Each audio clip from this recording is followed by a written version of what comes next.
Hey everyone, and welcome back. We're diving back into reality transurfing. Yes. And today we're tackling a concept that at first I found a little bit, well, tricky. It's Okay. called coordination.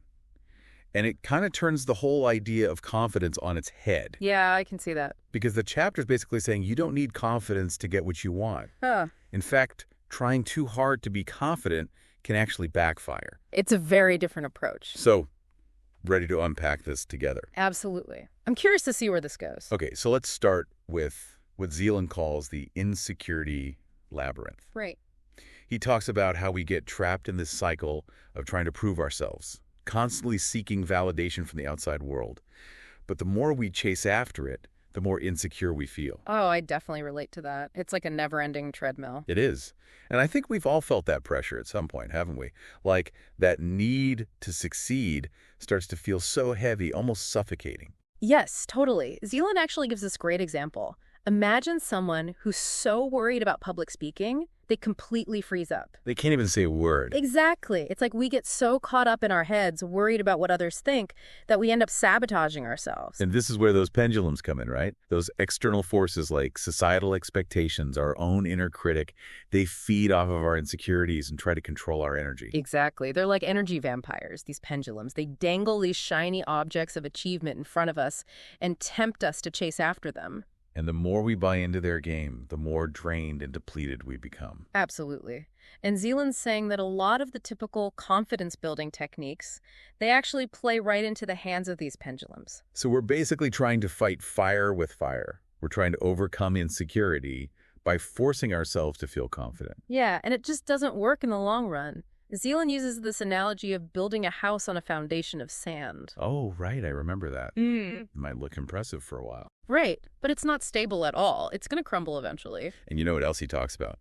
That guy in the desert who's shouting, "The world is my oyster." Oh, yes. Such a great image. It's like, dude, you're lost in the desert. Yeah, it's a perfect illustration of how false confidence can make us even more vulnerable. Totally. It's like we're setting ourselves up for a fall. So if trying to force confidence is actually counterproductive, what's the alternative? That's where coordination comes in. Okay, yeah, let's talk about coordination. So how would you describe coordination? Well, I think of it as like achieving a state of inner balance and aligning yourself with how things are naturally unfolding. Kind of like a surfer riding a wave. Exactly. It's not about fighting against the current, Right. but harmonizing with it, using its power to move you forward. So instead of struggling to force things to happen, we learn to trust the flow of events and work with it instead of against it. Exactly. And it's not about being passive. Right. It's not about just accepting whatever comes your way. Right. It's about acting with intention, but without that frantic, grasping energy that leads to burnout. So how do we actually cultivate that sense of coordination in our lives? I mean, it sounds amazing in theory, but putting it into practice seems tricky.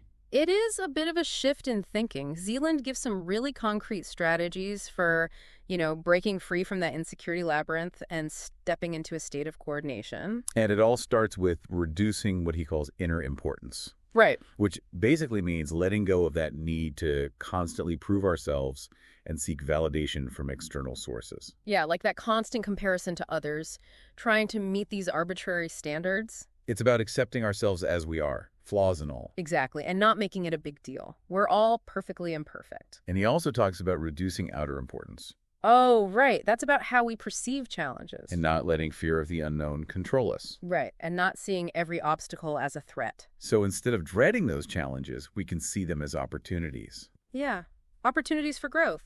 It's about shifting that perspective and focusing on what we can control, instead of getting bogged down by things we can't. And those two shifts, reducing inner and outer importance, are what allow us to tack into the power of coordination. Exactly. Because when we let go of that grip, of that importance, we free up so much energy. Energy that we can then use to move towards our goals. Right. It's not about forcing or striving. It's about aligning ourselves with that natural flow of events and trusting that the universe will support us in achieving what we want. It reminds me of that bicycle analogy he uses, when you're first learning how to ride a bike. Oh, yeah, I remember that. We're overthinking it, Gripping the handlebars too tightly. and we end up falling. Every time. But once we let go of that need to control every little movement, we find our balance and writing becomes effortless. It does. It becomes so much easier. And Zealand says the same principle applies to achieving our goals. Yeah, when we let go of that need to control everything, when we trust in that power of, what did he call it? Outer intention. Outer intention. We create space for amazing things to happen. It's really interesting how he connects this idea of letting go to the concept of knowing. Yeah, he says true knowing is like, it goes beyond just believing in something. Okay. It's a state of total certainty, like unwavering conviction that what you desire is already yours. So it's not about hoping or wishing. Right. It's about claiming it, like Yeah. with this unshakable confidence. Mm-hmm. And he says, like, shift your internal dialogue from, will this happen, to, what do I choose? Ooh, I like that. It's about taking ownership. Exactly. You have the power to shape your experiences. You know, that reminds me of something I've been working on lately, this new project. I'm really excited about it. Cool. But I keep getting caught up in all these doubts and fears. Oh, I get it. Like, what if it doesn't work out? What if people don't like it? It's like those negative thoughts just keep pulling me back. Yeah, back to the insecurity labyrinth. Yeah, exactly. And Zealand says, those doubts and fears, they're just a natural part of being human. But, like, don't see them as roadblocks. See them as opportunities. Opportunities for growth. Right. He actually uses this kind of crazy metaphor, a battle with a clay golem. A clay golem. Yeah. What's that got to do with overcoming fear? Well, think about it. A clay golem, it's just an inanimate object, Right. right? Yeah. It only has power if you give it power. Ah, I see where you're going with this. And it's the same with our fears and doubts. Yeah. They can only control us if we let them. So refuse to engage in the battle. Yeah, don't even step into the ring. Interesting. It's not about suppressing those negative thoughts or pretending they don't exist. Mm-hmm. Just choose not to give them energy. Just don't let them run the show. Right. And he actually suggests reacting in an inadequate manner. An inadequate manner. What does that even mean? I know, it sounds a little strange. Yeah. But basically disrupt the pattern. Uh-huh. Like throw the pendulum off balance by doing something it doesn't expect. Okay. So, for example, instead of getting all angry or frustrated when things don't go your way, try laughing it off. Oh, I like that. Find the humor in the situation. Exactly. Choose a response that takes the power away from the pendulum. Interesting. Like, you know, in judo, you use the opponent's force against them. Yeah. It's kind of like that. And here's the really wild part. Zealand says by not playing the pendulum's game, you can actually draw energy from it. Wait, draw energy from the pendulum? How? Well, think about it. That pendulum is constantly putting out energy, trying to, like, hook you, Okay, yeah. get you to react. But if you don't take the bait, that energy has to go somewhere. Okay. And he's saying it can be redirected towards your goals. Wow. So you're turning that negative force into fuel. Yeah.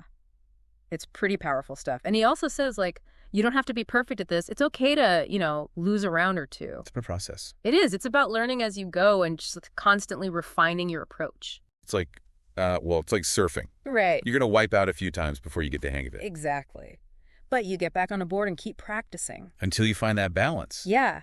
And eventually you become more and more skilled at navigating, like, the world of pendulums without getting caught in their webs. So it's not about being immune to those external forces. Right. It's about being more resilient. More adaptable. Exactly. And he actually gives a really practical tool for this. He calls it emptiness. Emptiness.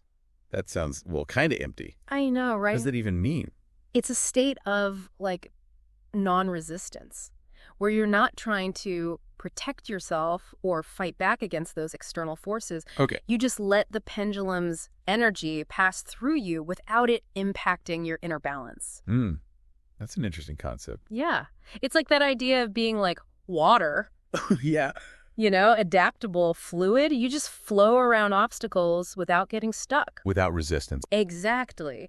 And he's saying that emptiness, it's actually way more effective than trying to, like, build up all these walls of protection or forcing yourself to be super confident. So you're not wasting energy on defense. Exactly. You can use that energy to move towards what you want. It's like trying to hold back a tidal wave with a sandcastle. Yeah.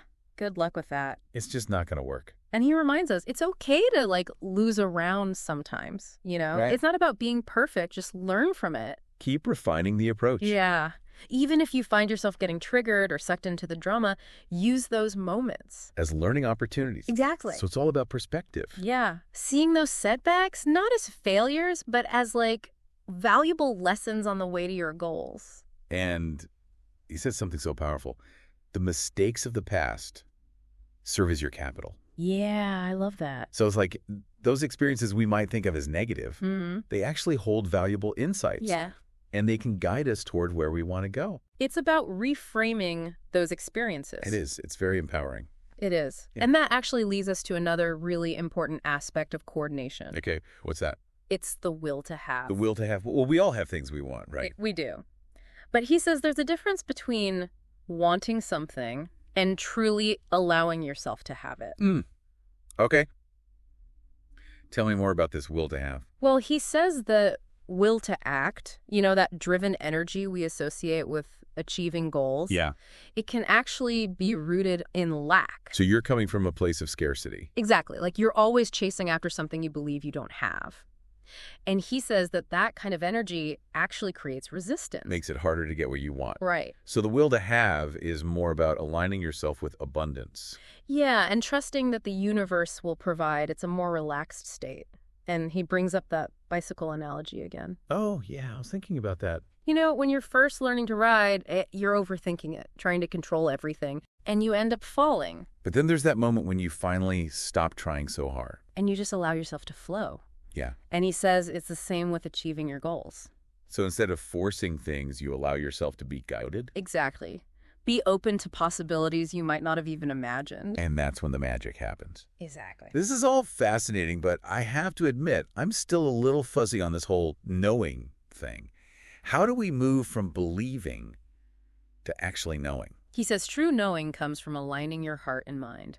So it's about finding that authentic self, the one that's like, been there all along. Yes, buried under all those layers of, societal expectations and self-doubt. Like an archaeological dig. Oh, I love that. You brush away all the dirt and debris and bam, there's this treasure. And when you finally embrace that authentic self, that's where the real confidence comes from. Exactly. What Zealand calls coordination. And it's not about being arrogant, It's not ego. Yeah, it's this quiet inner strength that comes from, truly knowing yourself. And that allows you to move through the world with a sense of ease. Totally. And purpose. Challenges become opportunities, Setbacks become lessons. Even failures, they just become stepping stones. You're just trusting the process. Yeah, knowing that everything is unfolding exactly as it should. I have to say, this whole concept of coordination, it's really resonating with me. It's like this huge aha moment. That's great. I've spent so much time trying to force things to happen, Yeah, trying to control every outcome.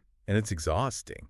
It is. And I think it's so common, especially these days, right? Yeah. We're always told we need to be doing more, achieving more. Striving, pushing. But Zealand's offering this completely different perspective. Yeah. He's saying true success comes from, aligning yourself with the flow of life. Trusting in the process. And allowing things to unfold naturally. It's a radical shift. It is. But it feels so freeing. It does. And remember, it's not about being passive. Right. You're not just sitting back and waiting. Exactly. It's about taking inspired action, following your intuition, and being open to, the unexpected detours.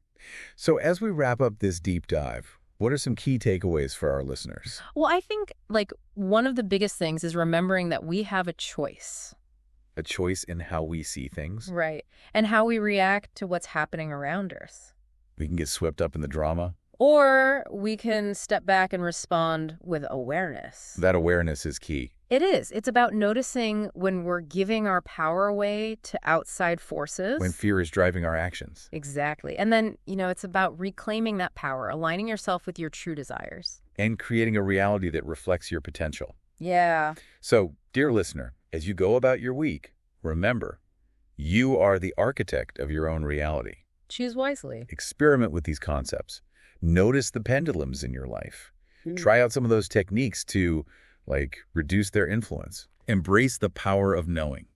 And trust that the universe has got your back. And remember, those so-called mistakes from your past. Yeah. They're not failures. They're your capital. Exactly. Use them wisely to create the future you want. Until next time, keep exploring, keep questioning, and keep choosing the reality you want to experience. And hey, you might even see some apples falling to the sky. See you next time.